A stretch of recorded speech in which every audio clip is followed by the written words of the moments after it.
ক্লাসিকের topper manual খুঁজছেন?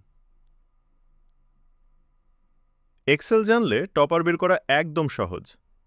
ট্রিকগুলি মনোযোগ দিয়ে দেখুন। এখানে ৩টা সূত্র এপ্লাই করা লাগবে। প্রথমে এই ফর্মুলা সমান C2 plus D2 plus E2 দিয়ে টোটাল মার্কস বের করুন। এখন হাইয়েস্ট মার্কসের জন্য এই ফর্মুলা দিন।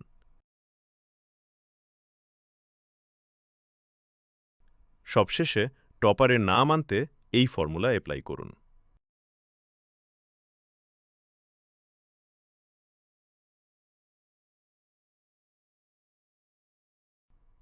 ব্যাস, এক্সেল নিজেই ক্লাস টপার দেখাচ্ছে। এখানে আমি আমার সুবিধামতো কলাম ব্যবহার করেছি। আপনি আপনার সাজানো টেবিলের রো এবং কলাম দিবেন। টিচারদের জন্য এটা must know excel trick. Save করে রাখুন, কাজে আসতে পারে।